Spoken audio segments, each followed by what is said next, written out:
Hey plant lovers, welcome back. For years, I was making mistakes with Pothos that I didn't even know were mistakes, and I'm willing to bet you're making at least two of them right now. Here's the scenario, and I'd guess it sounds familiar. You've got a Pothos sitting on a shelf, or trailing off a bookcase, or hanging in a macrame planter someone gave you 3 years ago. It's alive, it's not dying. Every few weeks, a new leaf shows up, a little pale, a little smaller than you expected, and you think, well, that's just what Pothos do. You followed the care guide: bright indirect light, water when the top inch of soil feels dry. Don't overthink it, it's nearly impossible to kill. And by that standard, you're succeeding. Your plant is surviving. But then you scroll past someone whose Pothos has thrown 4 new leaves in 3 weeks. The vine is trailing 2 feet past the edge of their shelf. The leaves are the size of your hand, deep green, almost glossy, with that faint sheen you only see on a leaf that's genuinely thriving rather than just hanging on. Same species, same basic care routine, at least on paper. Wildly different outcome. And you think, what are they actually doing differently? Maybe you've even had a moment like this yourself, where one cutting from the exact same mother plant, propagated the exact same week, took off in one pot while its sibling sat there barely changing for 2 months. Same water, same light from the same window, and yet one outpaced the other so dramatically that it almost felt like you'd been given 2 entirely different species by mistake. The problem isn't that Pothos is hard to grow. Almost nothing about it is hard.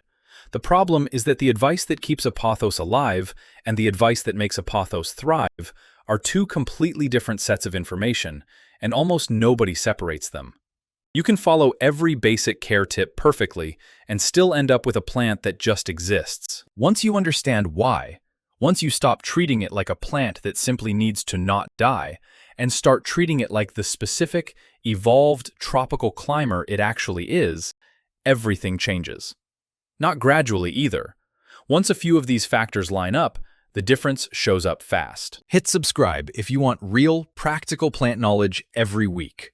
Not generic tips you've already heard 100 times, but the actual science behind why plants do what they do, explained in a way that actually changes how you care for them. The first revelation was about pruning, and it's the one that took me the longest to actually believe, because it sounds almost too small to matter. Most people treat pruning as cleanup. The vine gets leggy, looks a little wild, maybe a few leaves near the base have gone yellow and dropped off, so you snip it back because it's untidy. And maybe, out of some vague plant parent guilt about wasting a perfectly green cutting, you stick it in a glass of water on the windowsill instead of tossing it straight in the trash. That's the whole mental model most of us start with. Cut for tidiness, propagate almost as an afterthought, without really thinking about where along the stem the scissors land. Here's what almost nobody talks about. Where you cut matters far more than whether you cut at all. Pothos, scientifically Epipremnum aureum, evolved as a climbing vine native to the Solomon Islands and the broader South Pacific, where it scrambles up tree trunks in dense rainforest, chasing gaps in the canopy toward whatever light filters through. To climb like that, it needed a way to anchor itself and root opportunistically wherever the vine touched bark or soil. So every few inches along the stem, it produces a node, a small joint that already contains the dormant biological architecture for either a new root or a new shoot, just waiting for the right signal. Look closely at a healthy node, and you'll often see a small brown or tan bump pressed against the stem. That's an aerial root primordium. It isn't decorative. It's a cluster of undifferentiated plant cells sitting there, fully capable of becoming a root, doing nothing until something tells it to activate. What most people do wrong is they cut wherever the scissors happen to land, mid-internode, nowhere near a node, and then they're baffled when one cutting roots beautifully and an almost identical-looking cutting just sits there, slowly softening at the base. The correct approach is to always cut about a 1/4 inch below a node, leaving that little aerial root bump intact at the bottom of your cutting. When you do that, you're not just propagating, You're deliberately triggering what plant physiologists call a wound response. The cut tissue sends a signal, and a plant hormone called auxin gets redirected downward toward that nearby node. Think of auxin almost like a construction foreman arriving on site. It doesn't build anything itself, but it tells the dormant cells at the node exactly what to build and exactly when to start. Cut correctly, and you'll typically see small white root nubs emerging within 7 to 10 days in a glass of water, sometimes faster if the room is warm, say above 70 degrees.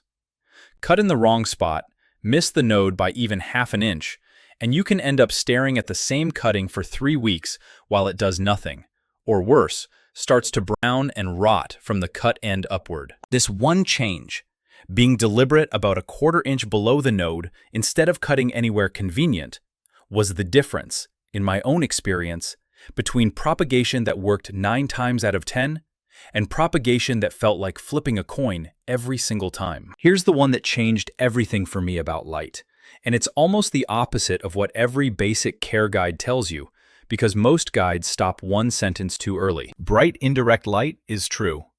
It's also incomplete to the point of being almost useless on its own. What actually drives fast, compounding growth isn't simply how much light reaches the leaf in a given day. It's how consistent that light exposure is, at roughly the same intensity, arriving at roughly the same time, day after day after day. Plants run on something called a circadian rhythm, the same broad concept as your own internal clock that tells you when to feel awake or tired even without checking the time. Pothos relies on a light-sensing protein called phytochrome to track when daylight begins and ends, and that tracking governs when the stomata, the microscopic pores on the underside of every leaf, open to pull in carbon dioxide for photosynthesis and close again to conserve water. That timing isn't a minor detail. It determines how many productive hours of photosynthesis the plant actually gets out of a given day, regardless of how bright that day happened to be. Cornell Cooperative Extension has documented that disrupting a plant's light schedule, even when total daily light intensity stays roughly the same, measurably slows growth. Because so many of the plant's internal systems, from stomatal timing to sugar transport within the stem, are calibrated around a predictable, repeating cycle rather than total light alone. What most people do wrong is they move their pothos around constantly, usually without thinking twice about it. Bright window for a few days because it needed more light. Then back to the side table because it looked nicer there for a dinner party. Then back to the window a week later because someone mentioned it was looking pale. Every single move forces the plant to recalibrate its internal clock from scratch, and during that recalibration period, new growth essentially stalls while the plant systems sort themselves out again. The correct approach is almost frustratingly simple. Pick one consistent location, ideally 3 to 5 feet from an east or south-facing window in most American homes, and leave it there. Resist the urge to rotate it daily for even growth on all sides. A slight quarter turn once every 2 weeks is genuinely plenty, and even that's optional. Do this for a full month, no exceptions, and you'll typically notice something distinct. The new leaves that emerge during that stable month come in noticeably larger and a deeper, more saturated green than the leaves that grew during a period of frequent moving. That's not a coincidence, and it's not your imagination. That's a plant finally running on a stable internal clock instead of constantly resetting it every few days. This next one is the reason most pothos owners plateau, even when they think they're doing everything right. And it's about fertilizer. Specifically about an instinct that feels logical, but actually works against you. The instinct goes like this. Nitrogen builds green leafy growth, so more nitrogen should mean faster, lusher growth.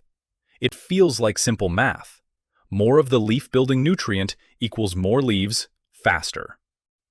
That instinct is exactly why so many people end up with a plant that looks fine on paper, gets fed regularly, and never actually accelerates the way they expect. In its native habitat, pothos is climbing through decomposing leaf litter on a rainforest floor before it ever reaches the canopy and the brighter light up there, absorbing a fairly balanced mix of nutrients from that slow, steady decomposition process. Not a concentrated nitrogen flood delivered all at once. Nitrogen absolutely builds leaf tissue. That part of the instinct is true. But phosphorus and potassium, the second and third numbers in any fertilizer's NPK ratio printed right on the bag, something most people glance past without really registering, are what actually drive root development and regulate the signaling pathway between root growth happening below the soil and shoot growth happening above it. Texas A&M AgriLife Extension has noted that disproportionately high nitrogen relative to phosphorus and potassium can actually push a houseplant towards soft, leggy, structurally weak growth rather than dense, sturdy growth, simply because the plant is being pushed to produce leaf tissue faster than its root system has the actual capacity to support and feed. What most people do wrong is grab whatever generic, all-purpose fertilizer is on the shelf, often something nitrogen-heavy like a 10-4-4 ratio, and apply it every single time they water, assuming more frequent feeding must equal faster results. The correct approach is to look for something closer to a balanced ratio, or even slightly phosphorus forward, something like 5-5-5 or 3-5-5, widely available in the garden section at Home Depot or Lowe's, and apply it at half the labeled strength roughly every 4 weeks during spring and summer, not at every single watering. That spacing matters. It gives the root system time to actually process and use what it's receiving, instead of being flooded faster than it can respond. Within 6 to 8 weeks of making that switch, you'll typically notice the vine itself thickening slightly right at the base, near the soil line, and new leaves holding their color and shape longer instead of yellowing prematurely a few weeks after unfurling. That's the root-to-shoot ratio finally working in your favor instead of quietly against you. Here's the part nobody talks about when it comes to humidity, and it's the difference between misting that does almost nothing and humidity strategies that genuinely work.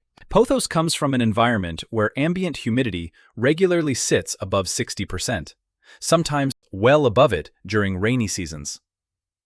Most American homes, especially with central heating or air conditioning running for half the year, sit closer to 30 or 40%. So the instinct is obvious.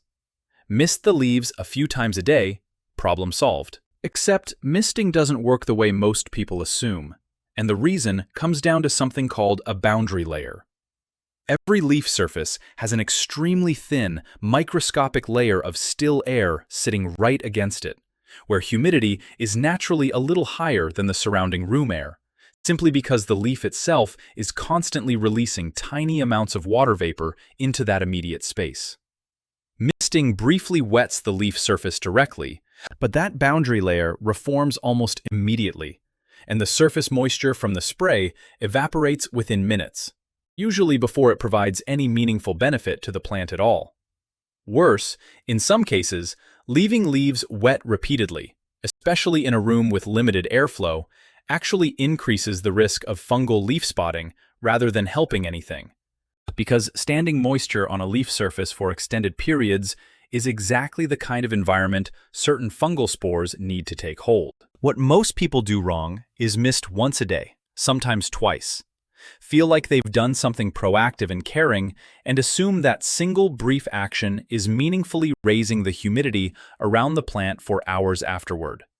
In most rooms, with normal airflow from a vent or an open door, it really isn't doing much beyond the first 10 or 15 minutes. The correct approach is to think in terms of microclimate rather than whole room climate. Grouping 2 or 3 plants close together so their leaves sit within a few inches of each other creates a small, shared zone of elevated humidity between them, because each plant continuously releases water vapor through its leaves in a process called transpiration, and that vapor accumulates in the shared air pocket between closely spaced plants. A pebble tray, with water sitting just below the base of the pot without touching the roots directly, adds a slow, steady, low-level humidity source nearby, rather than a brief spike followed by nothing. UC Davis Plant Sciences extension materials note that consistent, modestly elevated ambient humidity supports steadier transpiration rates over time and therefore steadier overall growth, compared to sporadic, high-humidity events like a quick misting session. Set up a cluster of 2 or 3 plants near each other, or add a simple pebble tray underneath, and within 2 to 3 weeks, you'll typically notice fewer crispy brown edges on new leaves, and leaves unfurling slightly faster than before, simply because the plant isn't constantly fighting moisture loss between waterings the way it was previously. This next revelation explains why some people swear their pothos just stopped growing for no reason during certain months, and it usually has nothing to do with water, light, or fertilizer at all. There's a temperature threshold most people never think to check, mostly because nobody ever tells them temperature is something worth checking in the first place. Pothos growth slows noticeably below roughly 60 degrees Fahrenheit, and below about 50 degrees, active vascular growth, meaning the internal transport systems that move water and dissolved nutrients up through the stem from root to leaf tip, essentially shuts down almost entirely, even when the plant still looks perfectly fine and green from the outside. The leaves aren't wilting, nothing looks wrong. The plant has simply gone quiet internally. The tricky part is that nobody keeps a houseplant in a 50-degree room on purpose. It happens by accident, quietly, night after night, completely invisible to anyone glancing at the plant during the day when the heating is on and the room feels perfectly comfortable. A pothos sitting on a windowsill in a northern state through the winter months, tucked behind a curtain that gets drawn closed each evening for privacy, can sit in a pocket of air 10 to 15 degrees colder than the rest of the room overnight, especially against older, single-pane glass that does almost nothing to insulate against the cold outside. From the outside, the plant looks completely unchanged the next morning, every morning. But internally, growth has effectively been paused overnight, every single night, for months at a stretch, through an entire winter, without a single visible symptom to warn you. What most people do wrong is they troubleshoot everything except temperature, since temperature is the one variable that's invisible, easy to overlook, and rarely mentioned in basic plant care advice. They adjust the watering schedule, watering a little less or a little more. They add fertilizer, assuming the plant must be hungry. They move the plant during the day for better light, not realizing it gets tucked behind that same curtain again every evening, all while it sits in the same cold pocket every single night, quietly undoing whatever progress those other adjustments were supposedly making. The correct approach is to actually check the air temperature directly against the leaf surface at night, particularly near windows during colder months, rather than relying on the room's general thermostat reading, which can be misleading by 10 degrees or more right at the glass. Pulling the plant back 18 to 24 inches from window glass during winter, or closing an insulating curtain between the plant and the window, rather than leaving the plant exposed directly against cold glass overnight, keeps it inside the range where vascular growth can continue uninterrupted. Make that one adjustment, and within a few weeks, especially as the season shifts towards spring, you'll often see what looks like a sudden growth spurt. It isn't really sudden at all. It's simply a plant finally being allowed to keep growing through the night, instead of being interrupted by cold every 12 hours for an entire season. And the final revelation, the one that quietly explains almost every frustrated "why isn't this working" message I get, isn't about any single care factor at all. It's about the actual shape of plant growth over time, which almost nobody accounts for. Plant growth isn't linear. Within a single growing season, it behaves much closer to exponential. A pothos with 2 or 3 actively growing nodes produces a certain amount of new leaf tissue. That new tissue then photosynthesizes and feeds the plant's energy reserves, which fuels even more new growth, which produces still more leaf surface area to photosynthesize with. It compounds, the same logical structure as compound interest. But compounding curves have a very specific, very frustrating shape in their early stages. For a while, they look almost completely flat. What most people do wrong is they implement 2 or 3 of these changes at once. More consistent light, correct pruning technique, the right fertilizer ratio, and then they judge the results after about 2 weeks. 2 weeks into a compounding curve, things still look almost identical to before. So they conclude it isn't working, quietly abandon the new approach, and drift back to old habits right before the curve would have actually started bending upward in a visible way. The correct approach is to track total node count or overall vine length on a monthly basis, not a weekly basis, starting from the day you implement these changes, and to commit to at least 8 full weeks before drawing any conclusions about whether something is working. Weeks 1 through 3 will often look almost identical to the plant's previous growth pattern, and that's normal, not a sign of failure. Weeks 4 through 6 are typically where the compounding effect starts becoming visible.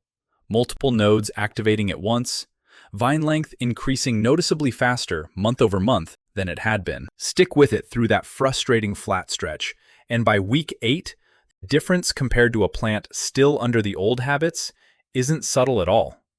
It isn't 1 or 2 extra leaves, it's a visibly thicker, longer, more vigorous vine. Because every other revelation in this video has been quietly compounding in the background the entire time, even during the weeks when it didn't look like anything meaningful was happening. None of these 6 things, taken individually, would explain a 10 times difference on their own. A slightly better fertilizer ratio alone wouldn't do it. Moving a plant back from a cold window alone wouldn't do it either. What actually creates that dramatic gap between a pothos that survives and one that visibly thrives is all 6 of these working together at the same time.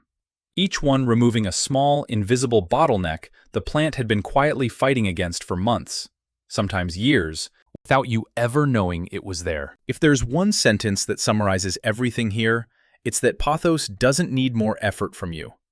It needs more precision. Since I understood this, my pothos has never looked better. Tell me in the comments, what's been your biggest struggle with pothos? I want to hear it. Take care of your plants.